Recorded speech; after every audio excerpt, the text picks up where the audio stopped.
First, we are going to be talking about Joseph Biden and the Taliban a little bit, and maybe some Gavin Newsom. And they all kind of come together in a sense. But first, I want to discuss a phone call. Now, when I first read this, I couldn't even believe it. This is from September 1st.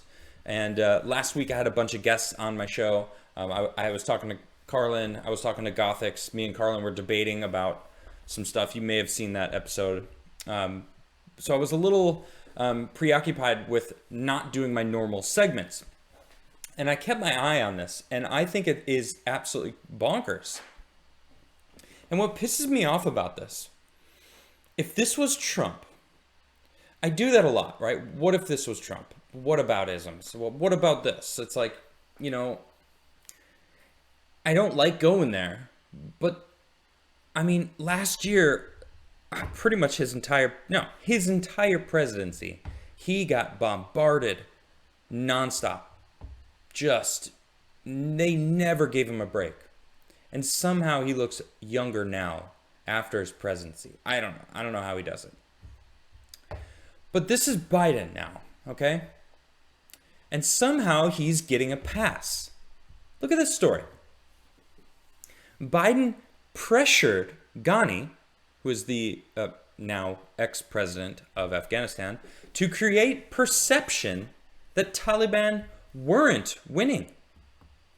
Okay, I'm going to read this, but I mean, right off the bat, it's like, what?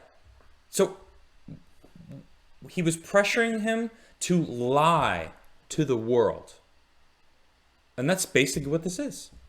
President Biden pressured Afghanistan President Ashraf Ghani to create the perception that the Taliban weren't winning, whether it's true or not, in a phone call just 3 weeks before the insurgents seized control of the country.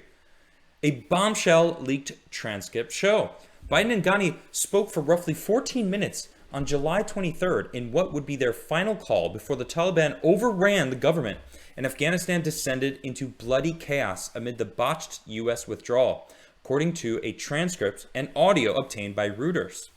Much of the call was focused on what Biden referred to as the Afghan government's perception issue. This is the quote here. "I need not tell you the perception around the world and in parts of Afghanistan, I believe, is that things are not going well in terms of the fight against the Taliban," Biden said.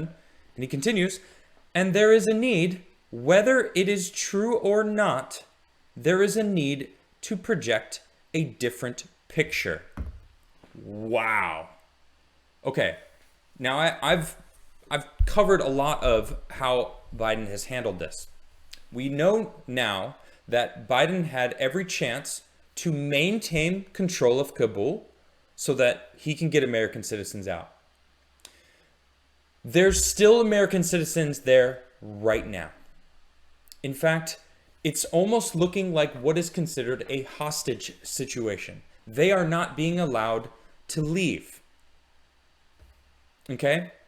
So not only did Biden botch it, where he could have maintained control of Bagram Airport, he could have maintained control of the city. Taliban even said, you can keep it, but you're going to have to fortify it or, maintain it, or we're going to take it. And they're like, no, we only need the airport. We only need the airport. And now he's telling, well, before that all went down, or essentially as that was going down, as he decided, no, we only need the airport, but we need to make sure the world thinks that the Taliban isn't winning. Why? Maybe so that the decisions that he was making made sense. Oh, the Taliban isn't winning. So maybe the Afghan army that we helped train for 20 years might be actually doing their job. Because that's what he was saying. He was saying, some 300,000 strong, armed to the teeth. The Taliban's got 10,000, whatever. Not many. They got no chance. And here we have him saying, reiterate that.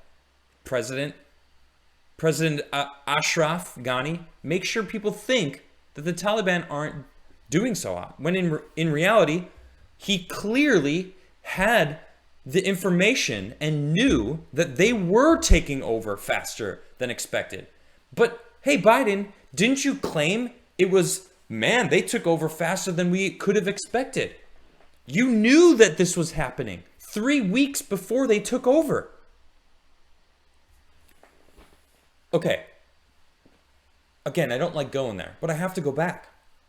Imagine if this was Trump. Biden's on vacation. He came out of vacation, was like, yeah, I'm going to own it, but it's Trump's fault. Okay, peace. I'm going back to nap and eat some ice cream. Dude, they would have been freaking out, flipping their lids if it was Trump. You know what? Look at this. Saki dodges questions about Biden pressing Afghan president to change perception of Taliban dominance. That's right. She, of course, was like, let's see. Well, I'm not going to get into private diplomatic conversations or leaked transcripts of phone calls. But what I can reiterate for you is that we have stated many times that no one anticipated that the Taliban would have been able to take the country as quickly as they did, or that the Afghan National Security Forces would fold as quickly as they did. Lies! I mean, 3 weeks before they did, he knew that they were taking...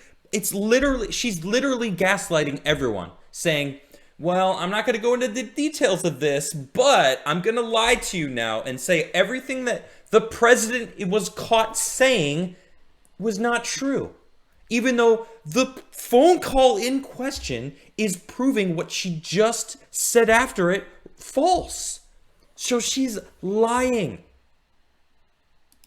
But case in point, September 24th, 2019, here is a tweet from Saki.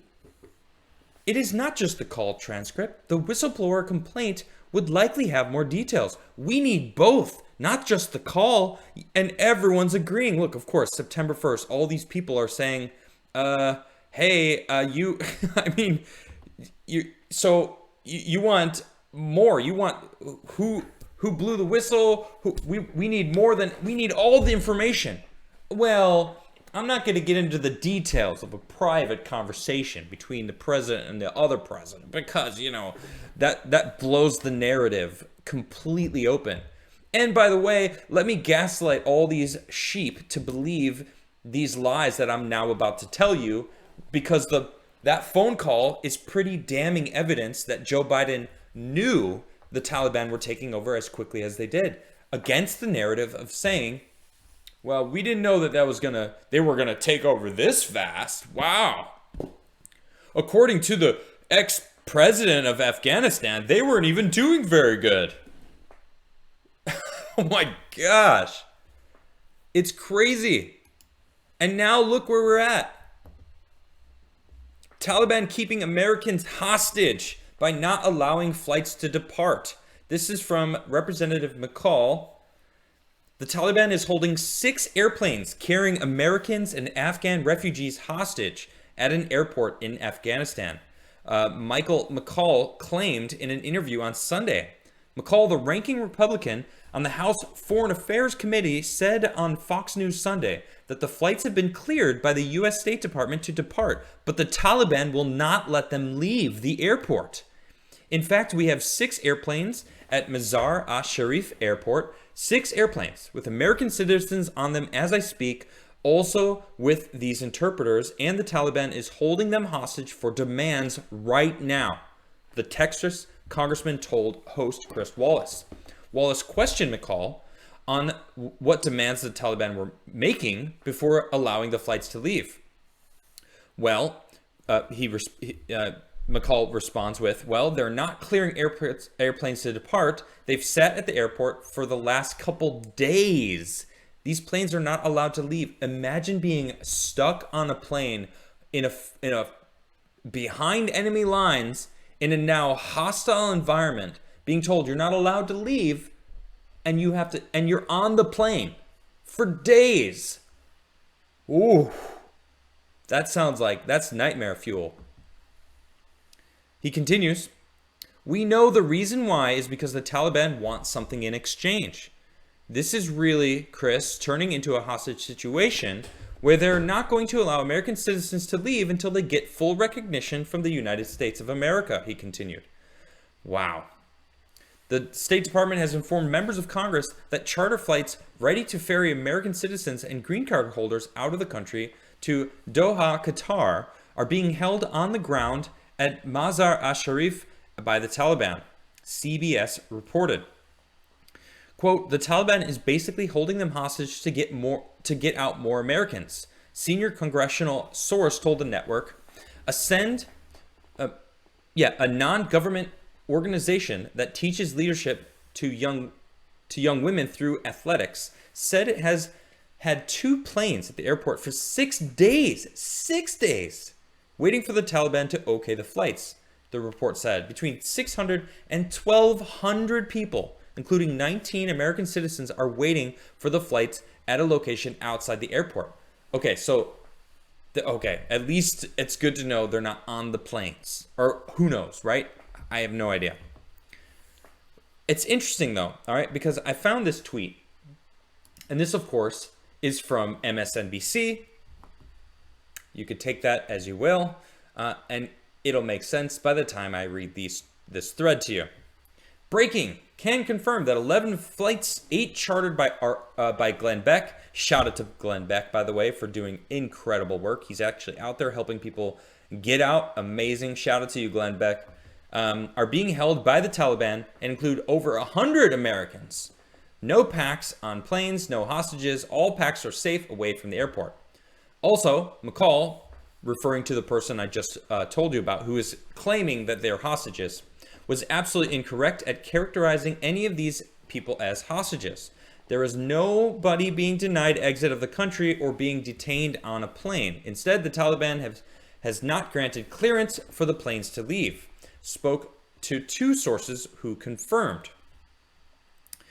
Just to be absolutely clear, hostage is a very specific term, and only U.S. hostage the Taliban is holding is Navy veteran Mark Fredericks. Disappointed the representative is minimizing his 2-year kidnapping and captivity. I didn't even know about that. That is absolutely bonkers, and we need to get him out. But then he goes, also the planes are being denied clearance, not people. Yes, that is a pretty big distinction. Now, going back to that New York Post article about referencing what Michael McCall was actually saying, he was talking about the planes. He didn't say that it was hostage situations. He said that let me just quote him perfectly here. The Taliban will not let them leave.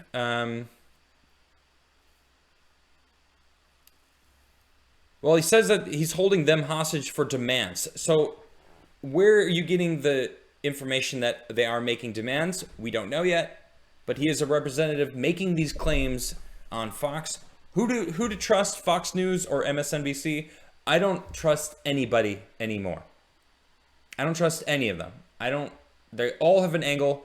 I have no idea. The bottom line is Joe Biden left this city to be taken by the Taliban. He could have maintained control of Kabul. He could have maintained control of Bagram Airfield, and he chose not to.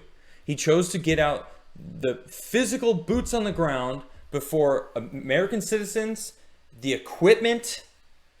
I mean, those 2 things are huge, right? Billions of dollars in equipment and even 1 American life. But I mean, MSNBC says over 100 citizens, American citizens, are still there.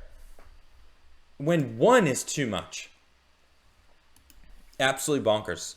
Joe Biden is an absolute hot mess. I mean, I'm seeing articles like this. I mean, obviously, this is an opinion. It says right here, this is an opinion piece. Right there, opinion. Is Joe Biden senile or just dumb? What do you think? I think he's senile. If you ask me, I'm not going to read that article. It is quite biased. It goes into the fact he had 2 brain aneurysms in the 80s when he was in his 40s. And the dude was caught lying in the 80s. That's why he had to end his presidential run in 1988, because he was caught lying. And not only that, he was snapping at a reporter for even asking him questions about it. How dare you? I was at the top of my class. Turns out he was at the bottom of his class. I have 3 degrees. Turns out he only had 1 degree. Wow. Joe Biden was asked in his early career, when he first became a senator, about corruption in politics. Well, how do we know, how do we get corruption out of politics? And you know what he responded with? This is early on in his career, right when he became a senator, mind you. Well, don't go thinking I'm not corrupt myself. What? That's your response, Joe Biden? Don't think that I'm not corrupt? That's your mistake? Like, are you saying that you're corrupt?